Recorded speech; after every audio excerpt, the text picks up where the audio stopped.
my very first gluten-free cooking tutorial. Today we're going to be making homemade pizza crust, and when you make homemade pizza crust it eventually turns into homemade pizza.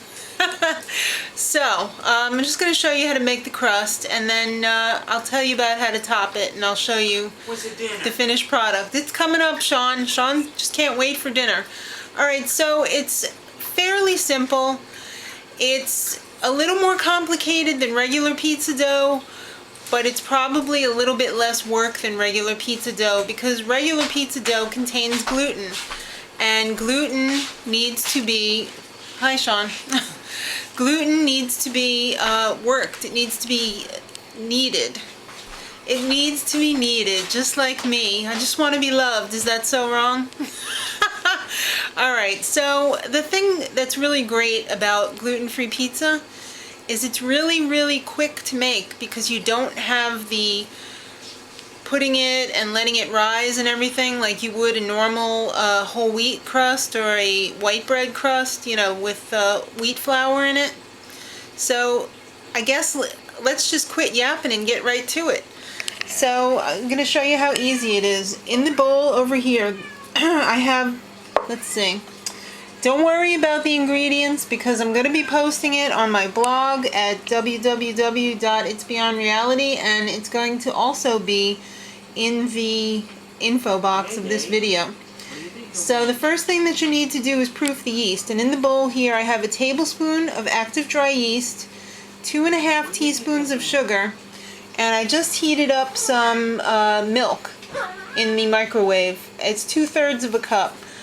So you can use any kind of milk, really. You can use 1%, 2%. I don't think I would use no fat. You can use rice, soy, potato, any kind of nut like almond or coconut. So just don't make it too hot because you're going to kill the yeast. The whole point of heating it up and mixing it together and letting it sit for a minute or two is to check and see that the yeast is live. So you should mix that up, and I'll show you what it's going to look like if the yeast is alive. If it's dead, it's not going to look like anything. It's going to look like the same when you poured it in. But you're going to see when it's alive that it's going to start to bubble up. You can kind of see it over here. It's growing. So the heat is activating the yeast, and it's beginning to ferment, which is what makes your pizza dough light and fluffy. So now we're ready to start adding the other ingredients to the mixing bowl. I'm going to use my KitchenAid mixer. So already in here I've got 2/3 of a cup of potato starch. Potato starch is different than potato flour.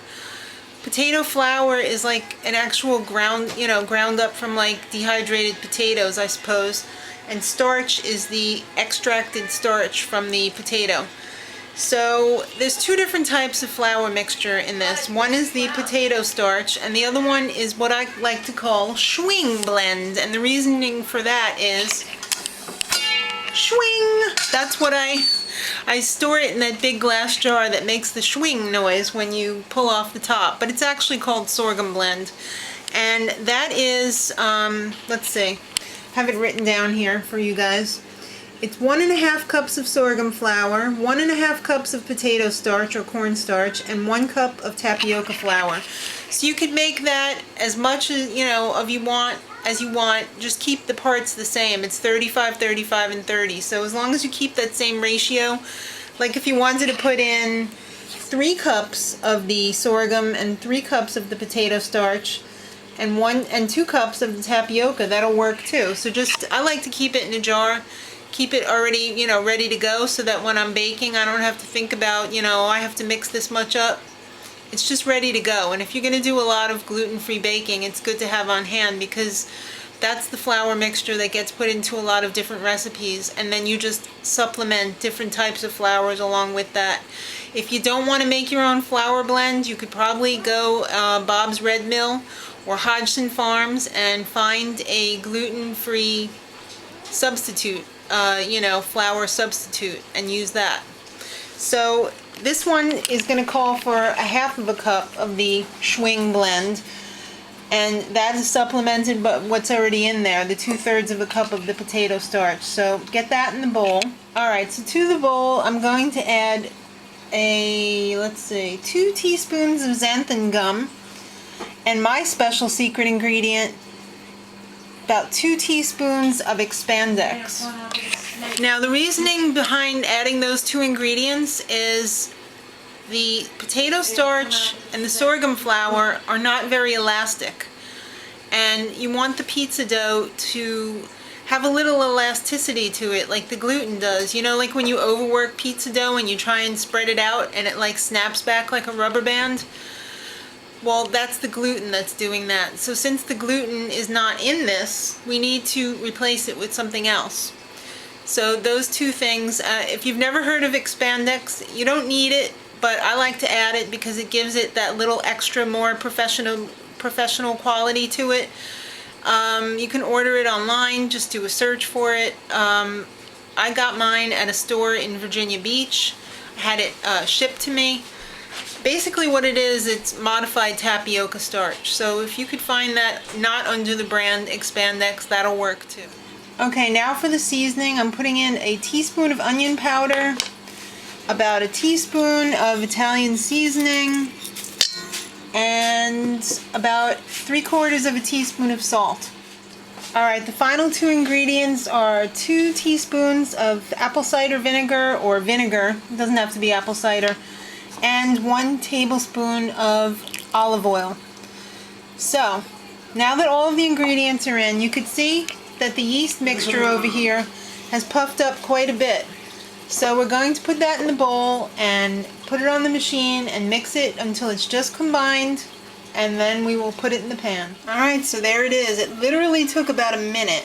Now that makes a 12-inch pizza dough, pizza crust, and I'm going to press it into this pan over here that I've already pre-sprayed with some Pam. That cat's really hungry, isn't he? He's meowing up a storm. He wants some cat pizza. Just kidding, he wants his food. Alright, so there it is, pressed into the pizza pan. Let me give you a few tips. I took about a half a tablespoon of the Sorghum Blend and sprinkled it, you know, like when you make a real pizza dough, you sprinkle it on so it's not going to stick to your hands or to the table. Well, you don't even have to do it on the table here. We do it right in the pan. And the dough is very soft. I could roll out one of, you know, with my hands much quicker, one of these than I can a regular pizza dough, because this gluten is not like bouncing back. I don't have to keep working it to death. So like I said, it's soft, so just pat it, you know, get it pretty much even, maybe a little bit thicker on the sides. It is sticky if you don't put the extra flour on top, but don't put so much that it looks like, you know, Studio 54 coffee table. Somebody just snorted like 20 million lines of Coke on there, so don't do it. It's wrong. So this is perfect. This is exactly what it should look like.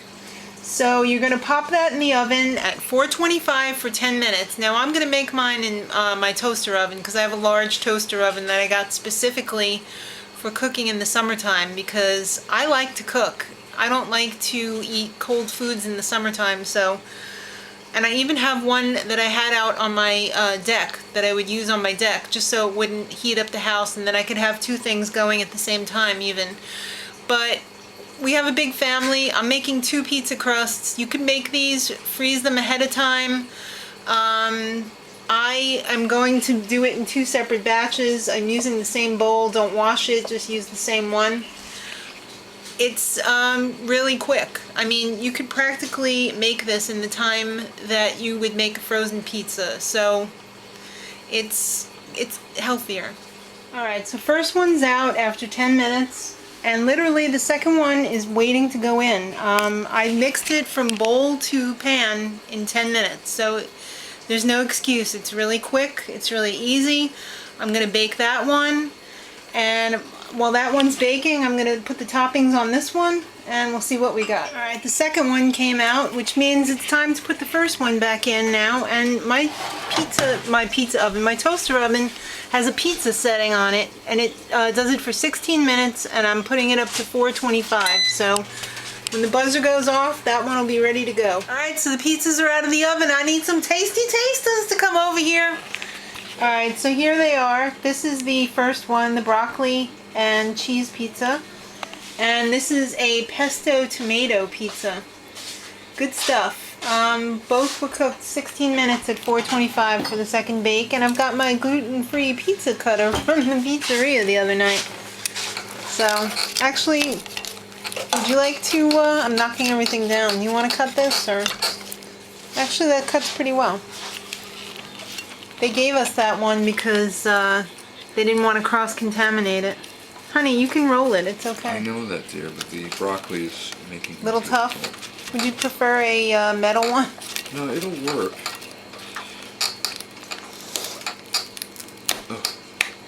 So guys, you can see the bottom is just like a real pizza crust from the pizzeria. From that pizza place. The one that sells that nasty wheat.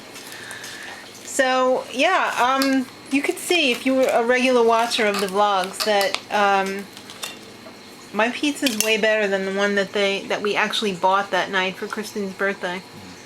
What do you think about that, sir? There you go. Thank you. See you next time. Much love.